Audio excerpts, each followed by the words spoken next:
Hello, thank you so much for joining our webinar today. My name is Vicki. I am our in-house Microsoft Outlook trainer.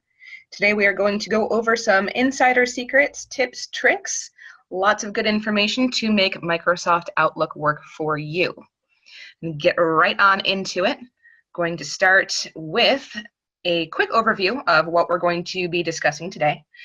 We're going to go over some keyboard shortcuts and how to best use the help option for people who are brand new to Microsoft Outlook. We're going to go over productivity and calendars, quick steps, rules, and search folders, forms, templates, and quick parts. We're going to look at some additional customization options, going to look at how to speed up Outlook search and how to slow it down. We're going to touch on some other tips that don't quite fall into the categories above. And then after everything is said and done, we will take your questions.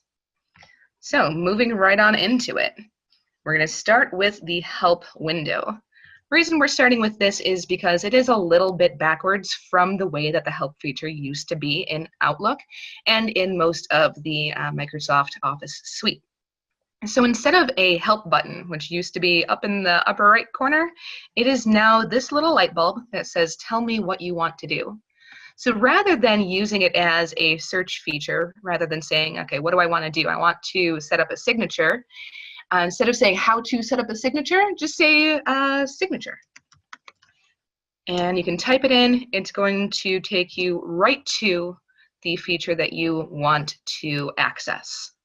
So that is a little bit different way of thinking than we're used to, but it is a little bit more intuitive. The search results will come up a little more naturally. Think of it as you're asking the person next to you a question. If they say, tell me what you want to do, just give them the answer. I want to schedule a meeting. I want to make a contact group. And it will give you the answer and it'll pop right up with the screen that you're looking for. Rather than telling you how to do it, it just gives you the screen. So again, I like the signature option. It's a good way to demo that particular feature. It does also show you the recently used. So if you opened it and you closed out of it too quickly, you can go right back over and set it up again. Well, since we're here, let's set up a signature real quick. This will be demo. And it's going to be for the account that I'm currently using. You can also set it up for new messages. You can set it up for replies and forwards. You can do both or neither. So if I'm setting up a signature, we're going to say, my name is Vicki, and I am the Outlook trainer. Maybe I'll put my phone number in here. Maybe I'll put an email address in here. Maybe I will use the business card, which is a feature that you can enable in Outlook 365 on the web. We'll take a quick look at those later on as well. And going back to the next slide, we're going to look at some keyboard shortcuts. Some of these are going to be pretty basic, things that you definitely already know how to do. Some of them are going to be a little bit new or unique to Outlook. So everybody knows, or most people probably know, that there is the keyboard shortcut, Control-C for copy, Control-V for paste, Control-X to cut, Control-A to select all.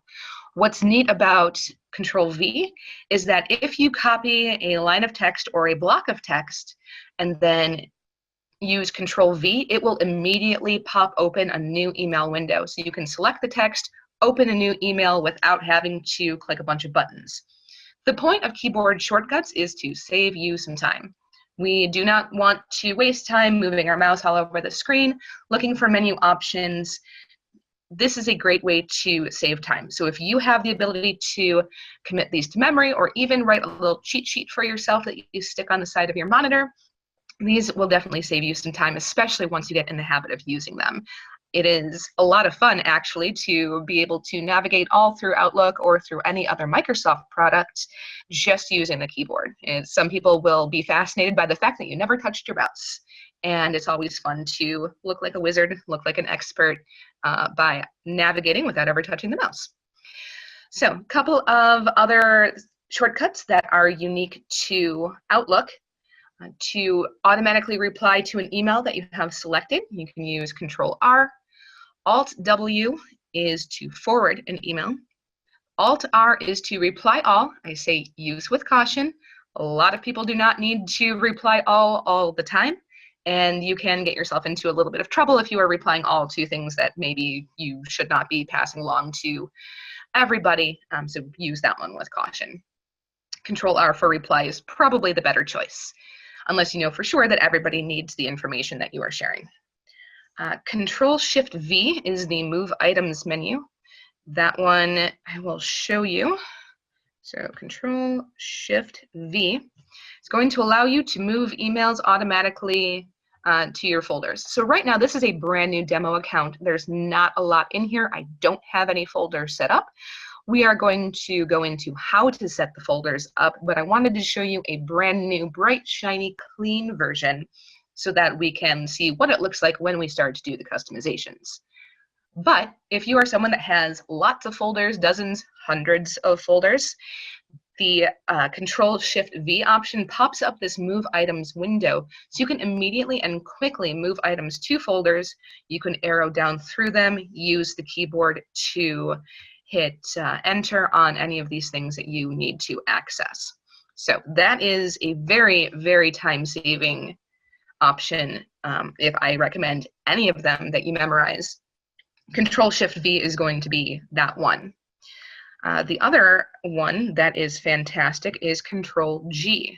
Control-G, when you are in the calendar, will bring up the, oops, why are you, well, that's different. All right, not sure why it did that, but we'll put you back over where you belong. The Control-G brings up go to date. So if you know that you are looking at, let's say I want to find out what I have going on 11/2/17, you can just type it in rather than navigating all the way through. Even better if you're looking at something way in the future or way in the past. Saves time from clicking over through the months, through the years, and finding the date that you want. You can just use Control-G, go to date, there you are. Going back over to the Outlook screen, you can use Control-1 to take you over to your mail screen. You can do Control-2 to go to the calendar. Control-3 brings up your contacts. And if you need a reminder which one's which, down here in the bottom left corner, you'll see the first one is mail, that's Control-1. The second one is your calendar, that's Control-2.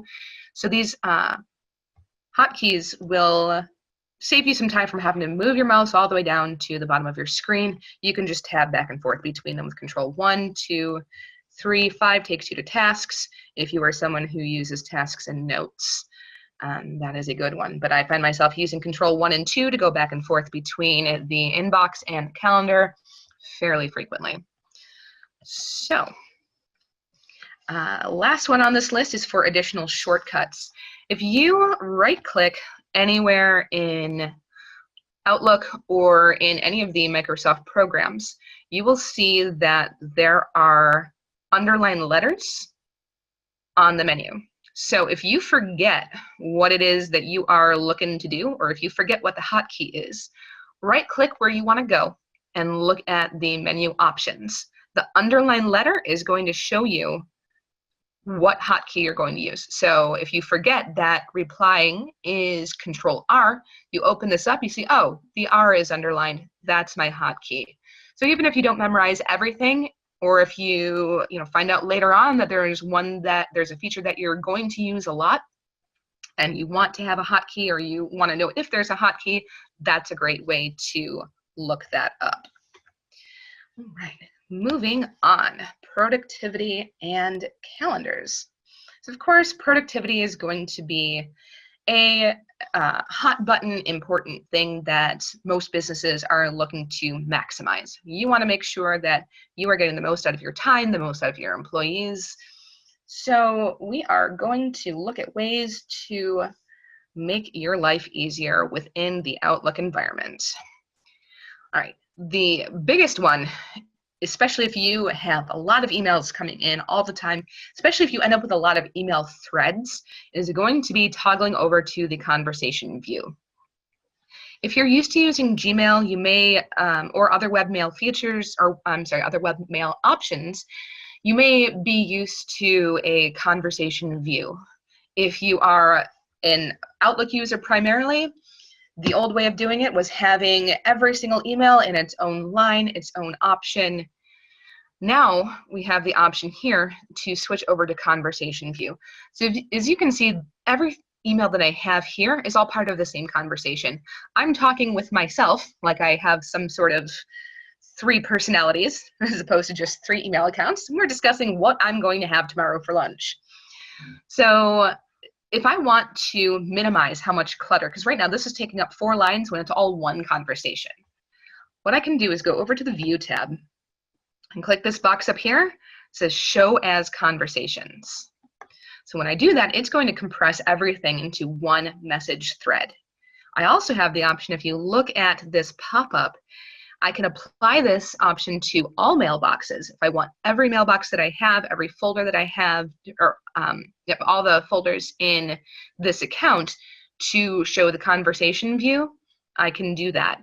Or if I just want this to be applied to my inbox, which might be nice if you look for a lot of specific emails that you have routed to different folders, a lot of things that maybe a reply has separate information, you may want to visually have those separated in other folders. You can apply it to everything or just the active folder. I'm going to apply it to all my mailboxes, and now I have one line for this conversation. So I can open it up and see the whole message thread. I apologize for how slow this is running. Normally it does not operate quite this slow. Something with the webinar going is making it take a hot minute to load some screens. But once it does pop up, you will see there. Now we can see that it is a threaded conversation. We can see everything that was on there with the most recent message at the top. So I'm going to close out of that. If I just wanted to see an individual message after I have it threaded, you can click this little arrow over on the left side to expand into a drop-down. Yeah. There we go. Again, I apologize. It's fighting me just a little bit, but there we go. All right, so now I can see each individual message, and I can open them up by themselves. So a nice feature that is included in Outlook. Of course, we've already discussed about the integration with the calendar. The two definitely go hand in hand together. They are a very powerful tool to organize your life and maximize your productivity. So this popped up with the title Friday Lunch. I asked myself what we would like to have for lunch on Friday and what's a good time. Outlook is smart enough that it saw that I am talking about Friday and a time, and it's going to say suggested meetings. This pops up and gives me the option to set a meeting for lunch. It is intuitively going to know that I'm talking about Friday. Look, it gives me the time and the date. It even suggests 12 to 12:30. It sees lunch and knows that that is a popular time to have lunch. We can do that. I can enter a location.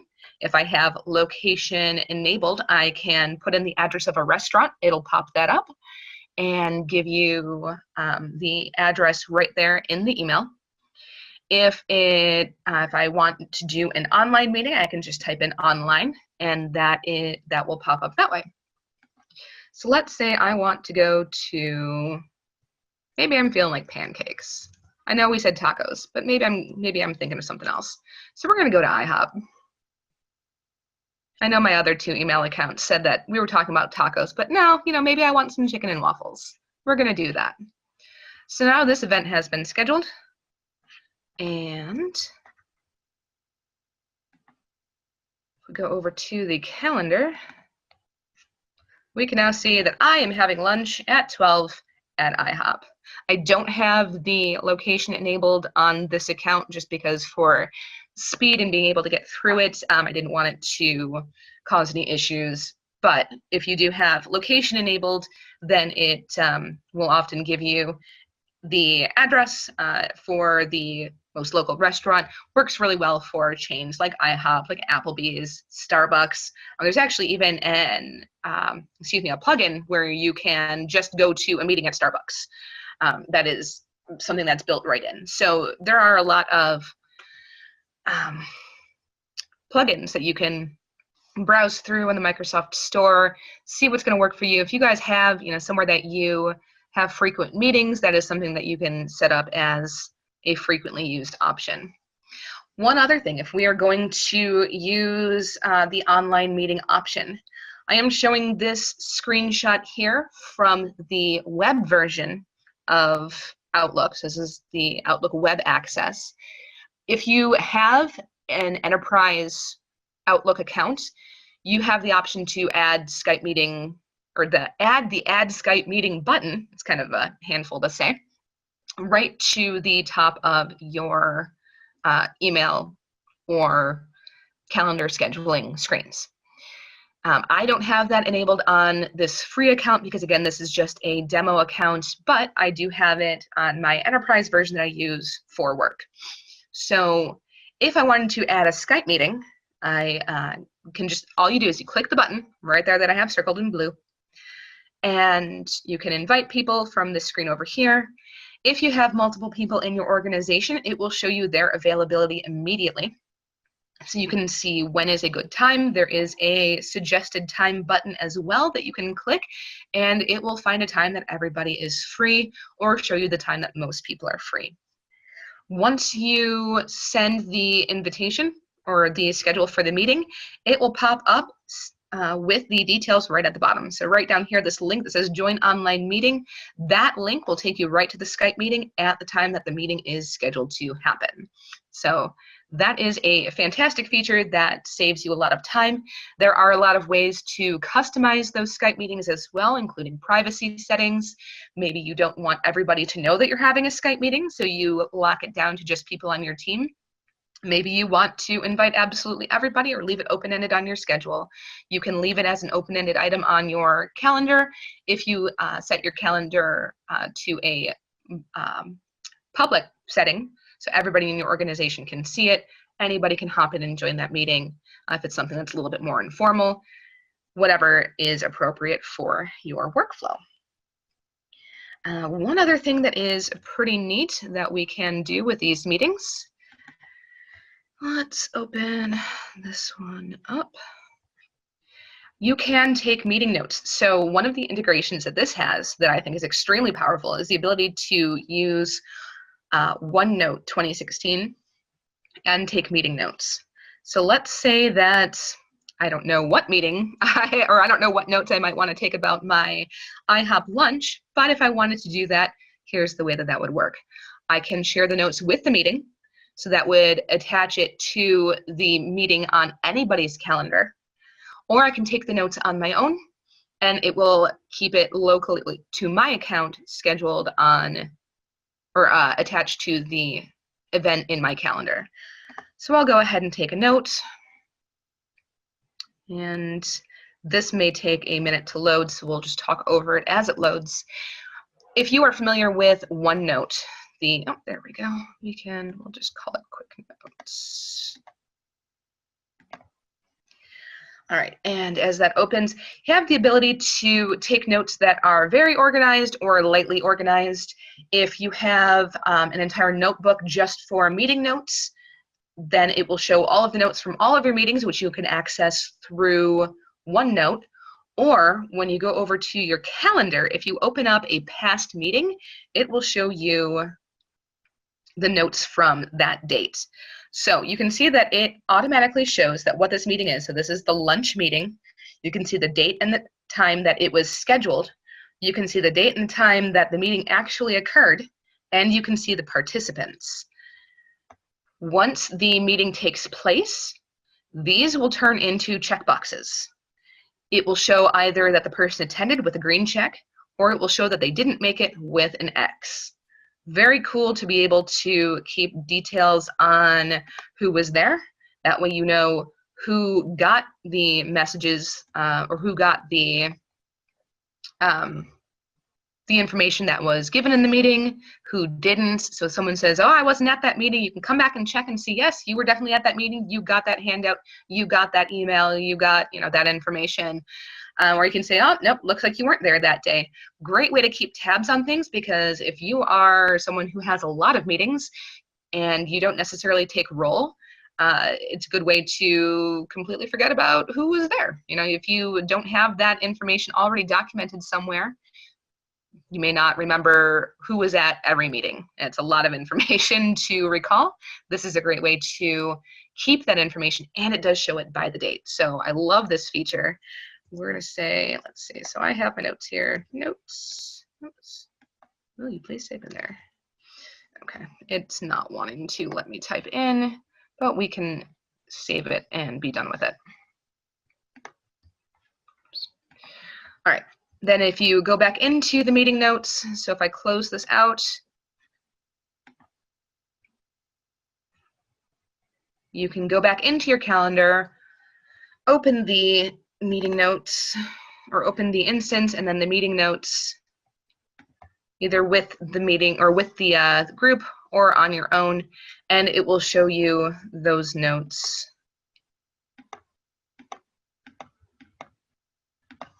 That were attached to that meeting. So this is something that stays. It will be available as long as you do not clear out the data from your calendar. So that'll be there a year from now. It'll be there whenever you need it. Very, very great feature for keeping organized across meetings. Right, next that we are going to move on. Oh, actually, I'm going to go back to one other quick thing. Want to touch on meetings or the calendars.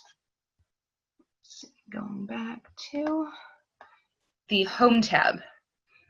Have the option to share your calendar, publish your calendar, or set global permissions. So if I want to just share my calendar with one person in my organization, I can invite them to accept that. I can invite them to add my calendar to theirs. If you have a team of a lot of people below you, maybe you want them to know where you're going to be, when your meetings are scheduled, when they can come and visit with you or bring things to your attention, or when you are simply not going to be in the office, you can share that with them. You can also request permission to view your recipient's calendar. So if you want this to be a reciprocal relationship where you can see their calendar, they can see yours, you can go ahead and check that box. So if you leave it unchecked, it says it's a sharing invitation. If you check it, it says it's a sharing request. So now you are saying, hey, I want this to be a back and forth. Please go ahead and share this with me. You can stick some notes in here explaining what you're doing and why. You can also set the permissions here to show availability only, limited details, or full details. So if you show availability only, it's just going to be blocked off in the calendar by the color that you set. If you have limited details, it'll show just the title. If you show full details, it'll have everything that's available. What room your meeting is in, what location it's at, any other details that you put in there. That'll all be available. So that is how to set the permissions there. You can also do the same thing if you wanted to do it globally with the calendar permissions. So if you want your calendar to be available to everybody in your organization, you can set that here. You can also allow for your calendar to be read-only, or you can allow it to be read and write. This is something that is very, very helpful if you have lots of people that you need to be able to schedule meetings, if you need them to be able to edit things, have input, be able to change time and date, or even completely delete the items. You have that in here as well. So let's say that I'm the leader of a team, and the people of my team, I want them to be able to see see what's on my calendar, be able to edit what's on my calendar, but I only want me to be able to delete items. So I want them to be able to access them and change them, but I'm the only one who can take them away completely. You can set it to read and write, but I'm the only one who can delete items. You can also set it so that people can delete their own items. That way, if, say, I have a coworker or a team member that sets up a meeting and needs to later cancel that meeting, they can delete that entry, but they can't delete the entry of another team member, only their own. That option is available in the permissions as well. Or you can make it so that everybody who has access is able to delete anything that they feel the need to delete. So those permissions are right there in this nice, easy button right up here in the ribbon. It is under the Home tab on the meeting screen, or on the calendar screen. So nice and easy access. You don't have to go digging through a bunch of submenus to find it. All right. Moving on for real this time. All right, we're going to go on to Quick Steps, Rules, and Search folders. Okay, I'm going to come back to my mail screen. All right, so Quick Steps are automated actions. They are similar to macros. They are quick buttons up here in this menu that you can set. You can use default ones. You can customize them to your heart's content to perform actions that you use repeatedly. You can apply them to individual folders. You can apply them to individual messages. You can apply them to everything as you see fit. It really depends on what you want to use it for. The best way to utilize Quick Steps is going to be for messages you need to review before taking action.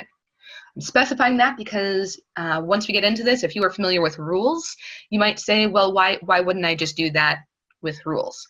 Well, the nice thing about Quick Steps is that they are going to allow messages to go where the rules send them, and then you can individually take further action with an easy click. Rules are going to be something that you're going to apply before you take any action on the item.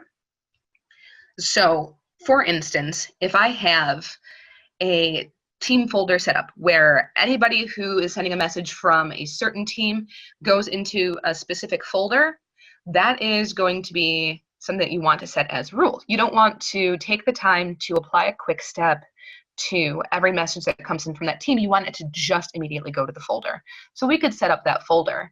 Now, for quick steps, a good example is if you get certain kinds of email that you want to see first, but then you need them to move somewhere after you read them, a quick step is a great way to do that, especially if there are repeated actions that you need to take on a specific type of email. So a great email is, or a great example is going to be a customer request. Let's say that I get a customer submitting a request for a part. If that email comes in, I want to be able to acknowledge that we got the request and then move that over to the correct team that handles those requests. So since that's something that I'm going to do over and over again, assuming that people are going to make requests frequently, a quick step is a great way to ensure that I've seen the request, that it's not just getting routed to another folder, that the reply is happening, and that it is then moved to the correct folder later.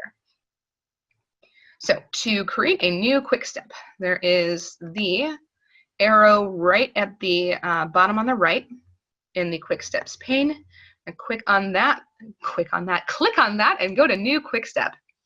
So there are some that are kind of default, that are very commonly used, or I can go down to custom. So we're going to call this one request. And over here, I can choose an action. So choose an action. I'm going to, let's see, we're going to reply because we want to respond to it. So I'm going to add the action.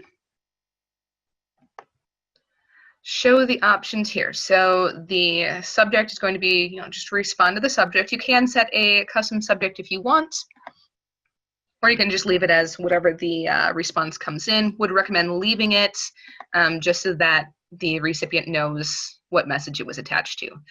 So in the text, you can say, hello, and thank you for your request.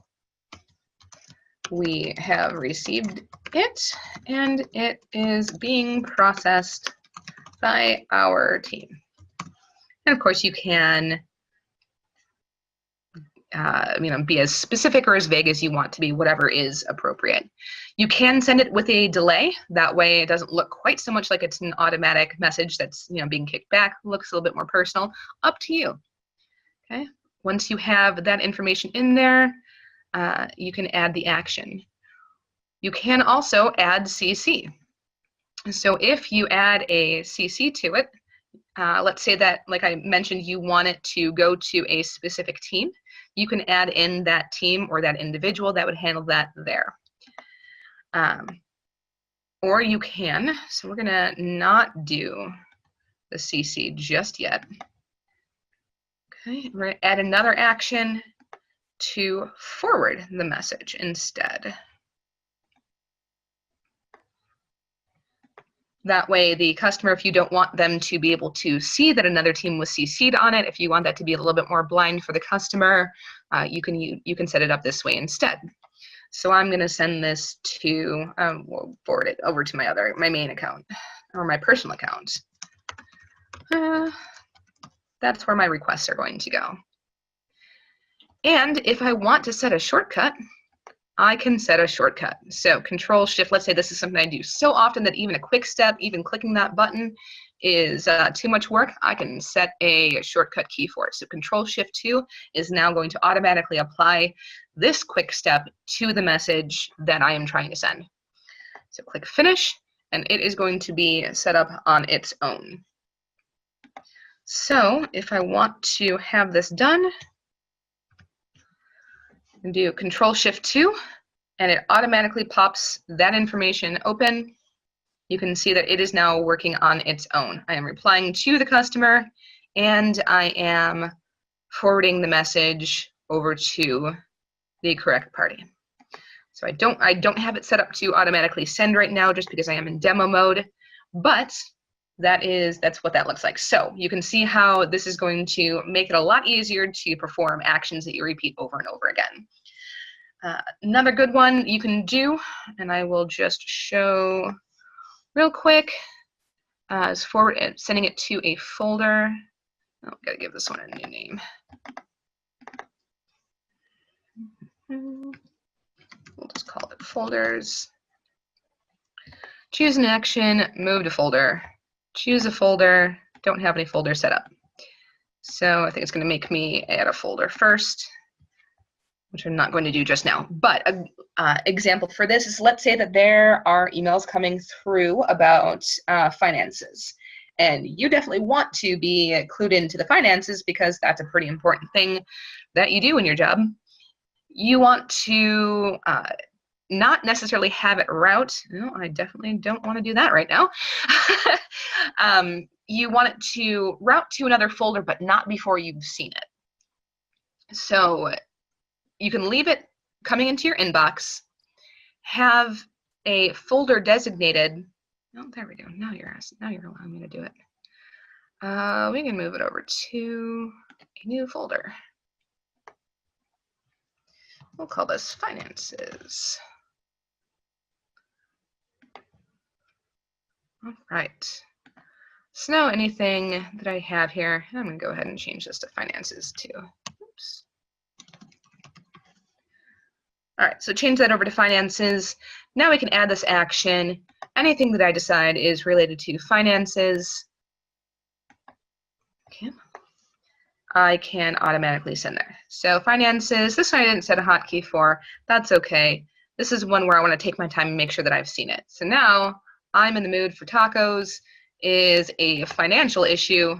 I have clicked on that, sent it over to my folder, finances, and there it is. It's now in that folder with one click. Now, one other thing that I want to show you about this expanded view. If we have this set to the conversation view, and I want to know where a specific message is housed, especially if I have applied something in an email chain like this to, I really need to get an external mouse for this. I apologize. There we go. I can see where, will you please, there we go. This particular email message now shows that it is in the finances folder. So if I want to save a specific message out of an email chain, I can do that. I can route these all to different folders if I wanted to.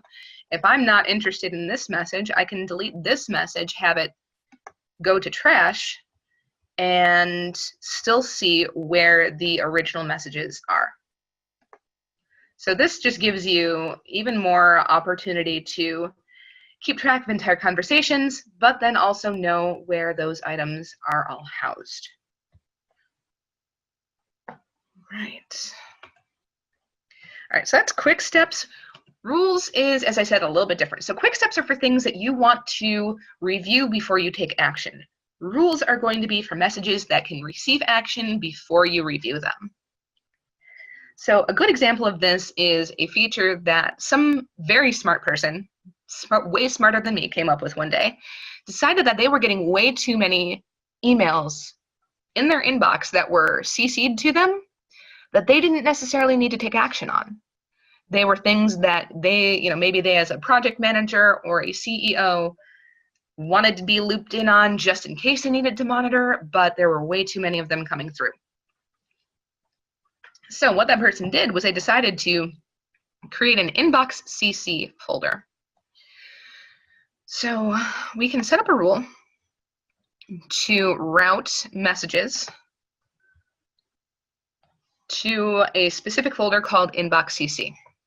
So up here is the rules option. You click the drop down just below it and you can create a rule. This brings up a create rule screen.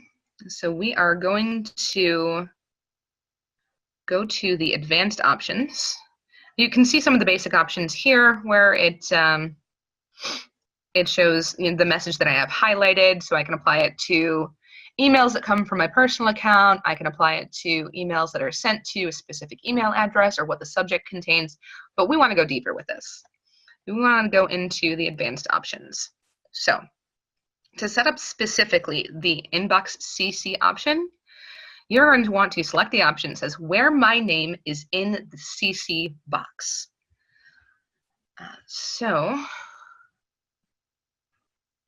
You can also set it to where my name is not in the to box. So if it is in the CC box, or if it is also blind CC'd to you, if it's BCC'd, you may want to select that rule instead. Really depends on what's going to work best for you. You can trial and error that. I would recommend using the where my name is not in the to box. It is a little bit more catch-all. And we can click next and select move it to the specific folder. Down at the bottom here, it's going to give you this blue link unspecified. Click that to open up the option to choose what folder. I don't have the folder set up yet, so I'm going to click new, set it as a subset of my inbox, or I can set it as a separate folder. So to set it as a separate folder, I'm going to go one up in the hierarchy. If I want it to be a subset of my inbox, then I would select it down here. I personally want it to be a subset of my inbox. Personal choice, doesn't make a difference in how it functions. This one I'm going to call inbox CC. Click OK and finish. Now you can see that it now shows that it is being moved to the inbox CC folder. If you ever want to change that or change where something routes, you can click on that blue link again and change the folder that it is assigned to. You're all done. You can click finish and go. or if you want to make exceptions, let's say that you know that there's somebody specific on your team that CCs you on a lot of things, but it is things that you want to see. You can set it, select this box up at the top, come down here and click on that blue link again. You can specify specific people. You can pick them from your contact, or I'm sorry, from your address book if you choose. All right, but we are going to just go on and go to the next button again and turn this rule on. If you want this to sort through everything that is already in your inbox, you can do that as well. All right. If you have multiple accounts, you have the option to run the rule on all accounts, or you can leave it for the specific account that you are working on. Click Finish, and it is now an active rule. If you ever need to manage the rules, if you want to delete that, if you find that inbox CC is not something that works for you, you can manage your rules and delete them or change them from this drop down as well. Right, you can also set rules for conditional formatting. Conditional formatting, if you want individual emails to show up in your inbox as a different color, that way they are a little bit more easily visible, you have the option to do that. If you want them to be in a bolder text, you can do that as well. There are as many options as you can come up with, and you can tweak them as much or as little as you want to create an inbox experience that works for you. All right, so that's kind of the difference between quick steps and rules. Again, just to touch back on it, quick steps are for items that you want to see before you take action. Rules are going to be for messages that can go to a different folder before you take action on them. One other thing that we can do as well is search folders. Search folders shows up in your menu item or menu list on the left. If you click on it, you can create a new search folder. So the search folder is a handy feature that you can use especially if you have a lot of folders that are open, or I'm sorry, a lot of folders that are created. You can set this to automate searches that you perform frequently. So let's say, for instance, that you have set up a folder for a specific domain. Let's say you have a client that you work with a lot, you get a lot of emails from them, and you are keeping all of them in a folder called Client A. So in this Client A folder, you may also have invoices. So let's say that you have rules set up to where your invoices go to a folder, and you have your invoices, or I'm sorry, you have the rest of the emails set up to go to a folder for that client. You may want to search for invoices by that client. Searching through the individual folders themselves would take a long time. So what you could do is set up a search folder for mail to and from specific people, sent directly to me, or messages that have specific custom search terms. So to, click on the search option here, and we'll call this one Invoices from Client A. You can select the folders that will be included in the search folder. So if you know that you're looking for invoices and you're looking for Client A, you can select those specific two folders, or you can set it to search absolutely everything. Okay, yep, I do want to continue. And set up the customization based on the search terms themselves. It will show up as a search folder. So now this option is here. I didn't set up the search terms themselves because I don't have the keywords. I don't have everything all on this demo account. However, you can see that if you had the invoice folder and the Client A folder, it would then show just invoices just from Client A. So that's one way to use that. Another way to use it is, let's say that you have client A and you work with 15 people in that organization, but you only need today emails from their financial contact. You can set up a search folder that shows only emails from that particular individual from client A. That way you can see the messages that are from the person that you speak with about that topic without seeing everything else that came from that organization. That's a good way to keep track of searches that you perform often. You can, of course, use the standard search, which is up at the top of the second column at all times. You can search everything on the entire account, or you can search individual folders. It is up to you. But if you find yourself performing the same search over and over and over again, probably a good idea to set up search folders. One caveat with search folders, this is a feature that is primarily functional for the Outlook desktop version. Most of the features that we're covering today are also available in the web version. This is something that is saved locally to your individual machine. The nice thing about Outlook is that it truly is just a window into the Microsoft Exchange server. It is not the server itself. So most of your features that you set up, your rules, your quick steps, and your folders are all going to be available from one machine to the other, also available from offline to online. Currently, search folders is something that is strictly local. So it's going to be on the machine that you set it up on. It's not going to show up on the web version. Per Microsoft, they are working on getting that feature enabled on the web version as well. So it is a feature that should be there eventually.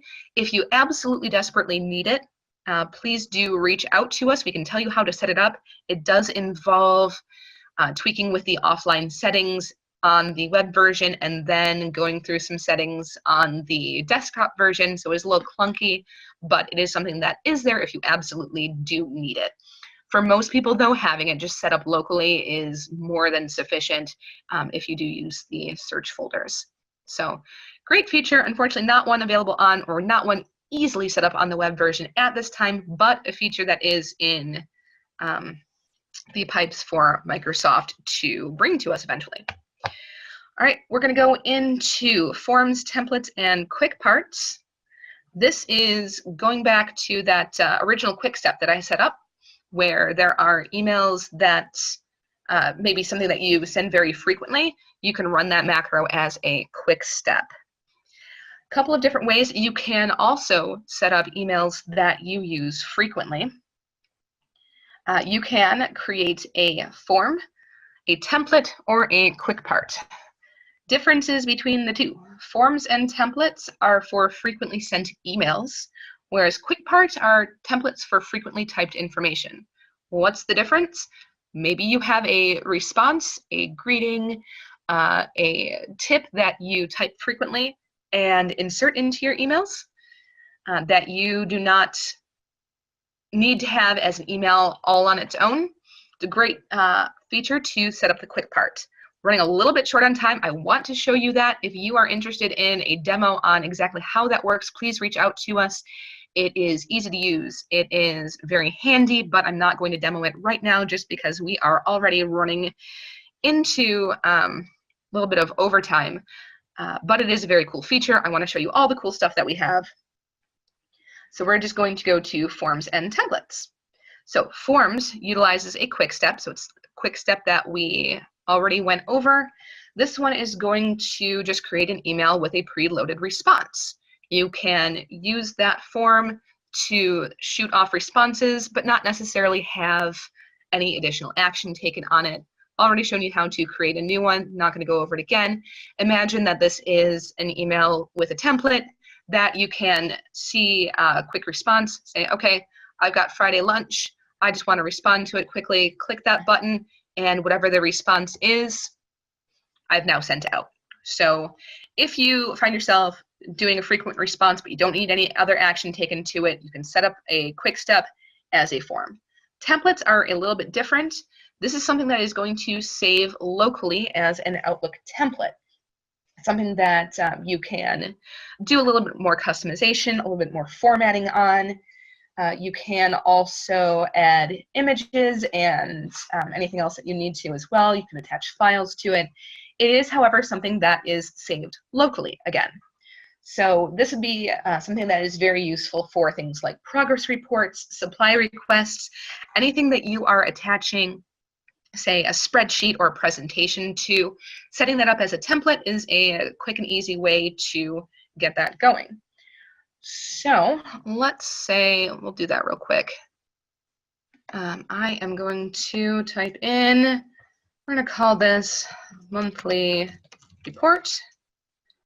So if I'm typing in this monthly report and I have, let's see, this is my month, this is my date, and this is my information, see spreadsheet.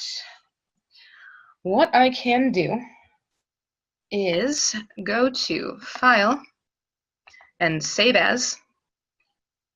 And with the Save As option, I can save it as an Outlook template. When you save something as an Outlook template, you can save it to whatever folder you want, and it will be available to you in this format anytime you need it. So especially if you have something that you are sending out frequently, such as a file or something with a lot of formatting that you don't want to go through copying and pasting, you can just set up this type of template, save it locally, and have it available to you whenever you need it. Again, I emphasize that this is saved locally because this is something that's going to save for you on the machine that you're working on, but not necessarily be available in the cloud. You're not going to see it on the web version. If it's something that you definitely need available there, maybe set it up as a quick step instead. So it's a great feature, very neat, very powerful, but again, you just kind of have to weigh and choose how you are going to be using it. All right, going on to the next, how to speed up Outlook search and how to slow it down. Why would you want to slow down Outlook? Well, you don't. So a quick tip that we're going to touch on, a lot of organizations still use PST files. These are files that save absolutely everything attached to your Outlook account, and it is saved locally. Whether it is to an individual machine or to a server, it is not a good idea to have that sort of backup. Microsoft Exchange does have the option, obviously, to be saved to the cloud, or the files that are on Microsoft Exchange are saved to the Exchange cloud. So you don't want to necessarily have a backup that is constantly running to a local machine. A couple of reasons. One, if it does corrupt, it's gone. If anything happens to your local machine or to your local server, it's gone. Number two, the file size becomes far too big. You are going to run into performance issues. You're going to run into possible data corruption issues. Number three, it will cause the file server to be bogged down. It will cause some issues with the file server itself. If you are someone who knows a lot about file servers, you will know that it specifically on the Exchange services, please do not do this. Do not set it up this way because it will cause issues with the data that you're trying to save, especially as it gets bigger, especially if you're in a bigger organization. So please don't use PST files. It is actually recommended not to use them.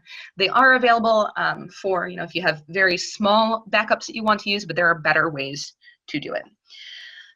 One of the better ways to do it is to archive your files. If you want to clear out but not permanently delete your old emails, you can archive them. You can do it automatically, set it up, or you can do it manually when you decide that it needs to be performed.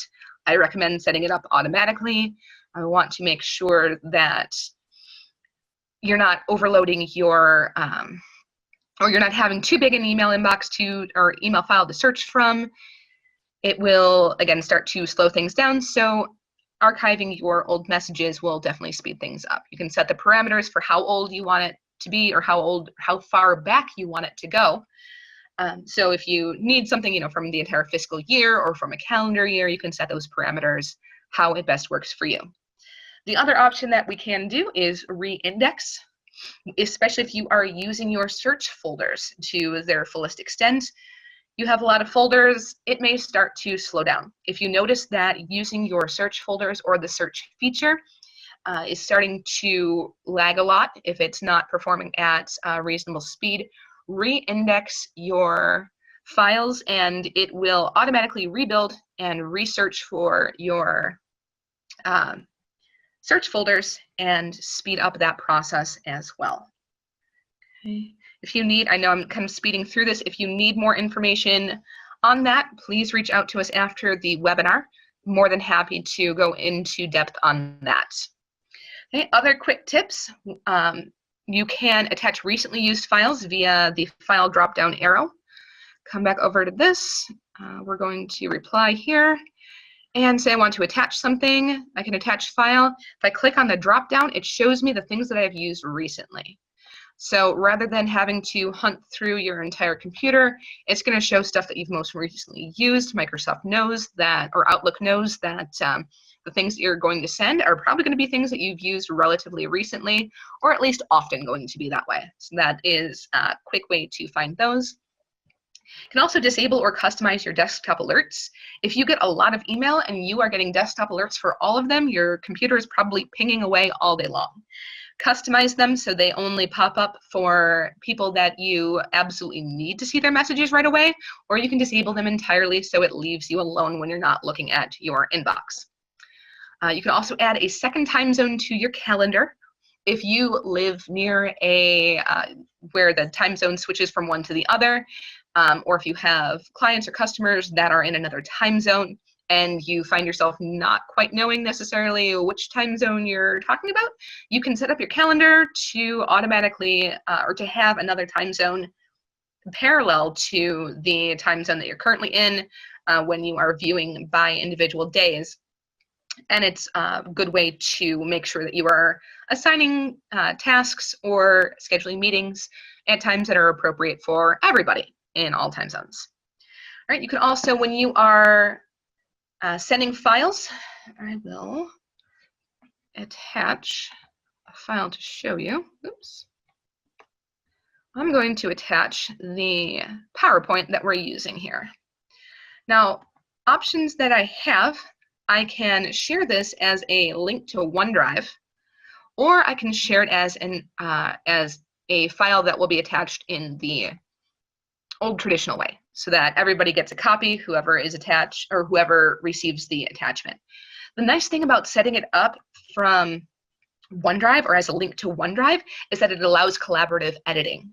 If you have a file, let's say an Excel spreadsheet that you want multiple people to be able to edit, if you send the link to OneDrive, everybody is now editing one file, as opposed to the local file that would be attached individually. If I make a change on my local file, you're not seeing that, or my teammate isn't seeing that change in real time. Collaborative editing available on OneDrive, excellent way to work on something across the board with your team. Last tip that I have here is exporting contacts and important messages for backups and transfers. If you have multiple email addresses, if you have multiple accounts, or if you just need to back up your contact periodically, which is not a bad idea, you can export your contact, you can export important messages and save those locally, or you can save them to a personal cloud drive. So that is just a good way to make sure that you have your data backed up, or you can quickly and easily transfer it to other accounts, save you some time there as opposed to building it from scratch. So that is everything that I have. I thank you so much for attending.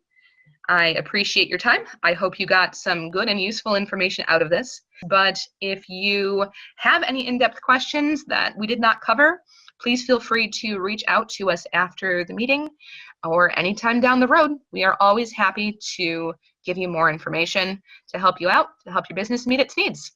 Everybody have a great day. Thank you so much.